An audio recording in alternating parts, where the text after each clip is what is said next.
예, 증시 전망대 방송 시작하겠습니다. 지난주는 금리 변동성에 되게 예민하게 반응했던 주간이었죠. 금리가 어떻게 되느냐에 따라서 또 주의 흐름이 바뀔 것 같고, 또 PC에 대한 어떤 해석, 가장 중요한 지표 주말에 PC가 나왔는데 다행이었다라는 반응이 있고, 일부에서는 경기가 좀 둔해지는 것 같은데 이런 식으로 해석하는 쪽도 있습니다. 그래서 이 해석에 대해서 잠시 설명을 드릴 거고요.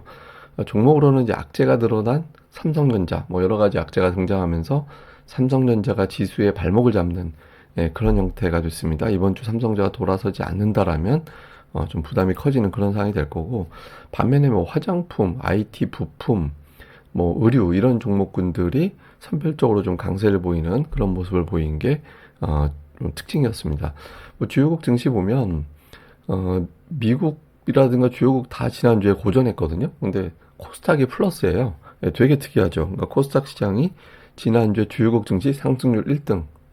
믿을 수 없지만 이제 그런 일이 벌어졌고, 종목들별로 보면 미국에서는 의류업체, 폴로랄프로렌이라든가 갭이라든가 이런 종목군들이 지난주에 많이 올라갔고요. 그리고 엔비디아, 뭐 에너지주도 지난주에 좀 반등을 했습니다. 반면에 이제 마이크론, 캐터필러 이런 종목군들이 상대적으로 고전을 했는데, 5월 한 달로 놓고 본다라면 IT 섹터가 제일 많이 올라갔고, 그 다음에 유틸리티가 그 다음으로 많이 올라간 게 특징이었습니다. 그래서 지난달에 IT, 뭐 엔비디아가 다 끌어올린 거죠, 사실은.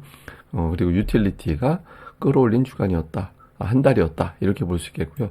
우리 증시 주간으로 보면 BH가 지난주 코스닥 주요 종목 중에서 이제 많이 올라갔는데, 근데 뭐 이제 그 시가총액 상위 중에서 한두 개 정도가 막 20% 올라가고 그런 종목이 있었잖아요. 그래서 전체적인 분위기는 하락 종목이 더 많았지만 일부 대형주가 이제 급등을 하면서 지수만 끌어올린 그런 격이 됐고, 그 외에는 뭐 IT 부품, BH가 좀 강세를 보인 게 특징이었습니다. 코스닥 쪽에, 코스피는 뭐 대부분 다 주간으로 보면 제가 이렇게 매주마다 집계하는 종목들 보면 하나금융 정도 제외하고는 대부분 다 하락을 해서 지난주 코스피 시장 상당히 좀 어려웠구나라는 걸 보여줬고, 특히 LG화학, LG에너지가 뭐 S&P에서 신용 전망 신용 등급 전망을 좀 하향했잖아요. 그 여파가 좀 있어서 전체적으로 지수의 발목을 잡는 그런 역할을 좀 했던 것 같습니다. 그리고 이제 소비자 신뢰지수를 비롯해서 미국의 주요 지표들 보면 되게 특이합니다. 소비자 신뢰지수가 올라가서 소비 심리가 살아나나 싶었다가도 미국의 GDP 성장률이 또 하향 조정됐죠. 그리고 PC 지표는 뭐 예상치대로 나왔지만 어쨌든 정체고, 그래서 지표의 일관성, 어느 한쪽을 보면서 미국이 좋은 건가 나쁜 건가 방향 잡기가 애매해요. 그 전주도 그랬거든요. 뭐 S&P 글로벌 PMI는 높게 나왔는데 소비 심리 지수는 뚝 떨어졌잖아요. 그래서 그러니까 미국이 좀 오락가락하는, 경제 지표들이 오락가락해서 한쪽으로 방향을 잡기가 어렵고, 또 뭐 금리도 되게 등락이 막 요란하게 나오고 좀 시장이 이제 방향을 잡기가 좀 어려운 그런 상황이 만들어졌죠. 근데 여기서 이제 향후에 어떤 힌트가 될 만한 게 하나가 있습니다. 이게 뭐냐면 소비가 0.3% 소득이 증가했거든요. 소득이 0.3% 증가했는데 소비가 0.2% 증가했어요. 그런데 물가가 0.3% 증가했거든요. 이게 어떤 의미냐면 물가 상승률 제외하면 소비가 0.1% 줄어든 거예요. 네, 0.1% 줄어들었죠. 그러니까 어떤 의미냐? 너무 제품 가격들이 올라가서, 제품이 됐든 서비스 가격이든 너무 올라서 소비가, 실질 소비가 마이너스가 나기 시작했다라는 겁니다. 그래서 미국 경제를 지탱하고 있는 소비가 좀 둔화되기 시작했다. 이런 것들이 좀 데이터에 나오고 있고, 그래서 여러 가지 지표를 볼 때 지금 미국 성장률이 어떻게 될 것 같다. 이렇게 표기하는 게 이제 GDP 나오거든요. GDP 나오를 보면 얼마 전까지 미국 경제는 3.5% 성장할 것 같아요. 이렇게 표기됐었는데 2.7%로 하향이 됐고, 그 하향폭이 되게 컸습니다. 그리고 어떤 항목에서 크게 떨어졌나 봤더니 소비 지출 전망이 기존에 3.4%였는데 이게 2.6%로 뚝 떨어졌어요. 그래서 소비 둔화가 시작되나 보다. 이게 이제 해석하기 나름이죠. 좋게 해석하는 쪽에서는 이제 미국의 물가가 잡힐 것 같다. 그래서 금리 내릴 수 있는 기회가 만들어진 것 같다고 보는 거고, 나쁘게 보는 쪽은 이제는 소비가 둔화되면 미국 기업들의 실적이 나빠질 텐데 그걸 걱정해야 되나, 이렇게 갈리죠. 그래서 이번 주에 어떤 증시가 이제 어느 쪽으로 택하게 될지 되게 중요한 기로다, 이제 이렇게 보면 될 것 같습니다. 근데 제가 보기에는 마이너스 성장하는 경기 침체로 가는 게 아니기 때문에 금리를 떨어뜨리게 만드는 요인으로만 된다라면 뭐 긍정적으로 해석할 측면도 있는 것 같습니다. 다음에 이제 지난 주말에 나왔던 가장 중요한 지표가 PC인데 저는 뭐 기존 자료보다 이번에 수정된 자료를 되게 중요하게 보거든요. 그러니까 5월 31일에 업데이트된 건데 이거는 여기서 보고 계신 데이터가 뭐냐면 6월에 발표될 5월 물가지표가 어떻게 될 거냐. 근데 PC 같은 경우는 전월 대비 0.1%로 예측이 되고 있거든요. 예, 그러니까 전년 대비는 2.65% 되고 있고, 다음에 근원 같은 경우는 2.69%, 다음에 0.23% 이렇게 예측이 되고 있거든요.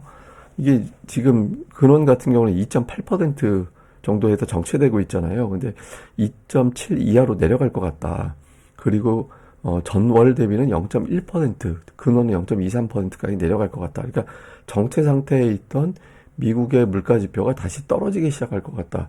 그러니까 이렇게 예측이 되고 있거든요. 그래서 6월에 이거를 예측을 한다라면 이 상태 그대로 신뢰를 한다면 금리가 좀 떨어져야 되거든요. 그래서 이번 주에 좀 금리가 혹시라도 좀 내려가기 시작하는지 지난 주말에 일단 내려갔습니다만 그래도 10년물 국채금리 4.5%면 상당히 부담이 되거든요. 증시에 박스권 이상을 만들어내기는 어려운 좋게 나와봐야 박스권이라서 근데 지금 예측은 다시 물가가 떨어질 거야 이렇게 예측하고 있는 데이터들이 있어서 이번 주 물가 실제로 이제 금리가 그렇게 반응하는지 좀 봐야 될 것 같고요. 그리고 이에 따라서 이제 연내 미국 금리가 내려갈 거냐라는 건데 적어도 일단 금리를 올릴 가능성은 낮잖아요. 근데 제가 지금 보여드리고 있는 데이터가 뭐냐면 선거가 열리기 때문에 눈치 봐서 금리를 안 바꿀 거야 이런 주장이 있거든요. 근데 최근에 10번의 선거 기간 동안에 데이터를 보면 저희 회색선으로 표기된 게 이게 선거 때예요. 근데 선거 때 금리를 올리든 내리든 이제 금리의 변화가 있었느냐 이걸 보는 건데 2012년 빼놓고는 이때 텅 비어 있죠. 2012년 빼놓고는 전부 다 선거 때 금리가 올라갔거나 내렸어요. 기준금리를 90%죠. 그러니까 올해도 어쨌든 금리는 변화를 줄 거고 그 변화는 인하일 가능성이 높은 거잖아요. 그래서 올해 뭐 제가 보기에는 이제 금리는 내릴 거다.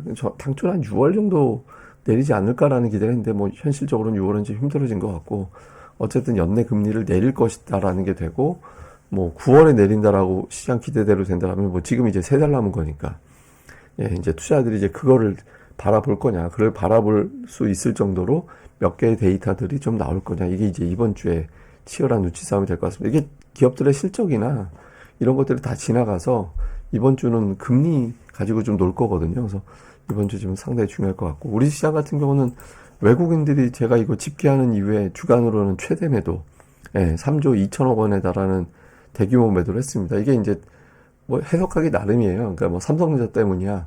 이제 실제로 전체 매도의 한 60% 정도는 삼성전자에 집중되어 있었거든요. 60, 70% 정도는. 또 다른 쪽은 그 MSCI 그 리밸런싱 때문에, 그러니까 뭐 특정한 어떤 종목들의 비중 조절을 하는 거거든요. 그래서 이걸 팔고 저거를 사고 이렇게 비중 조절을 몰아서 하기 때문에 그 주간에 삼성전자를 좀 팔아서 다른 쪽으로 이동시킨 거예요. 아마 하여튼 뭐 등등의 여러 가지 해석이 있거든요. 근데 어쨌든 중요한 건 외국인들이 팔았다라는 거잖아요. 그리고 이번 주에 저렇게 팔면 시장이 못 견뎌요.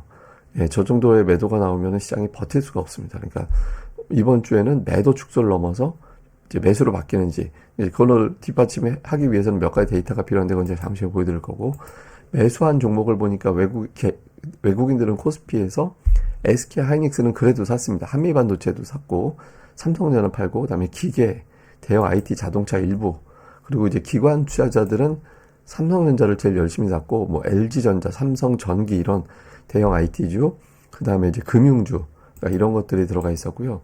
외국인들은 코스피에서는 코스닥에서는 빅3, 그러니까 제약바이오, 반도체, 2차전지 고르게 이제 매수하는 모습을 보였고, 기관은 엔터, 반도체, 2차전지. 그러니까 반도체하고 2차전지는 양쪽 다 종목 매수 상위에 들어가 있었거든요. 코스닥 쪽에서. 그래서 이번 주에 좀 변화가 생기는지를 좀 봐야 될 것 같습니다. 그리고 주요 종목들의 변화를 보면 삼성전자 두 가지, 크게 봐서는 이제 두 가지 정도. 이제 방사능 이슈 있었습니다만 그걸 빼고 크게 봐서는 엔비디아의 공급하기 위한 테스트 실패설, 그 다음에 또 하나는 파업 등등이 이제 겹치면서 빠졌죠. 여기서 시황적으로는 미국의 국채금리 올라가면서 우리나라 외국인들 선물 매도가 나왔고, 그래서 삼성전자를 팔게 됐고, 그러면서 상당히 중요한 지지선이었던 121선이 완전히 깨졌거든요. 그래서 뭐 여기서 더 빠질 수는 있겠습니다만, 뭐 삼성전자가 실적이 턴되는 해에 주가가 이렇게 빠지기는 쉽진 않거든요. 그래서 반등은 나올 거라고 보여지는데 이제 이번 주에 좀 120일선까지 회복하는지 여부가 상당히 중요하죠.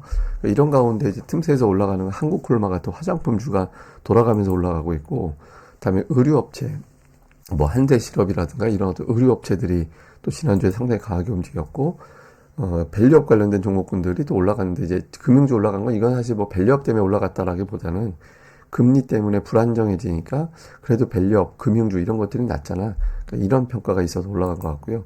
그러니까 미국에서는 애플이 그 AI 폰 기대감이 좀 있는 것 같아요. 그래서 올라가고 있고, 그다음에 갭, 폴로라, 알프로렌 이런 의류 업체들이 미국에서도 또 급등을 했고요. 그다음에 일라이릴리가 이제 꾸준하게 은근하게 올라가는 그런 모습을 보였고, 그다음에 지난주 후반에는 GM 자동차주도 역시 또 상승세를 보이는, 이제 그 한동안 51선 아래가 있었는데 51선 위로 회복세를 보이는 게 이제 지난주 미증시에서의 어떤 특징, 이렇게 보면 되겠습니다. 자, 정리해보면 이번 주에 미국의 고용지표 나옵니다. 5월 고용 나오는데 실업률 예상 3.9%, 그리고 이제 비농업 일자리가 18만 명, 그리고 또 하나가 이제 중요한 데이터가 이제 그 시간당 임금 상승률인데 전월 대비 0.3% 정도 예상이 되고 있고요. 다음에 엔비디아 가지고 이야기가 많거든요. 그러니까 엔비디아를 빼면 올해 S&P 500은 3%밖에 안 올랐다라는 거예요. 올해 S&P 500이 10% 넘게 올랐는데 엔비디아 빼면 3%밖에 안 올랐다. 그래서 좀 이거마저 무너지면 이런 불안함이 좀 있다라는 거죠. 그 다음에 외국인들이 지난주에 대규모 매도한 게 가장 큰 사건이었거든요. 그래서 이게 좀 바뀌는지, 그리고 화장품주들이 좀 올라가고 뭐 몇몇 종목군들이 올라갔는데 어쨌든 종목 장세가 펼쳐지는데, 저는 이번 주 이후에는 어쨌든 상승 종목 수가 계속 늘어나기 시작할 거다. 그러니까 기존에는 하락 종목 수가 정점이었다. 그래서 정점을 통과하고 있다라고 제가 표현을 드렸잖아요. 근데 이번 주부터는 상승 시도하는 종목들이 좀 늘어날 가능성이 있거든요. 그래서 좀 이 기존에 강했던 종목들 이외의 종목들도 좀 체크를 해봐야 될 것 같습니다. 자, 그리고 6월 증시 보면 미국은 6월이 원래는 이렇게 재미가 없었는데 최근에 10년 동안은 강했어요. 예, 그리고 선거가 열리는 해에 6월 증시가 또 강한 그런 경향성이 좀 있었고요. 근데 이건 미국은 미국이고, 우리나라는 계절적인 특성이 뭐냐면 코스피는 반반, 예, 6월에 올라간 거 반, 6월에 빠진 거 반 그랬거든요. 5월도 그랬어요. 사실 5월 지난달에 빠져서 이제 상승 확률이 45%로 수정됐는데 5월도 원래는 반반이었거든요. 근데 6월도 특별하게 계절적 특성은 없습니다. 평균 상승률은 둘 다 마이너스인데 2022년도에 코스닥이 16% 폭락하고 코스피가 13% 빠져서 그게 그래서 그렇지, 뭐 전체적으로 보면 뭐 6월은 그 특징적인 계절적인 특성은 없었다. 그럼 이제 올라가야 되는데 어쨌든 그럼 뭐가 뒷받침돼야 되냐? 저는 금리라고 봐요. 예, 이제 외국인들의 선물 동향하고 금리 추이를 보면 대략적으로 한 10년물 금리가 한 4.4% 넘어간다. 이래버리면 좀 가파르게 올라가다 4.4를 넘어가 버린다 그러면 이제 선물이 완전히 매도 쪽으로 뒤집어지는, 네, 그런 경향이 있었거든요. 그래서 이번 주에 현재 금리가 4.5% 정도 가 있는데, 만약에 금리가 4.5%가 아니라 내려가는 추세만 그려준다면 또 선물 매수가 확 들어오면서 시장이 뒤집어졌잖아요. 근데 외국인들 지금 선물 매도 이력이 별로 없거든요.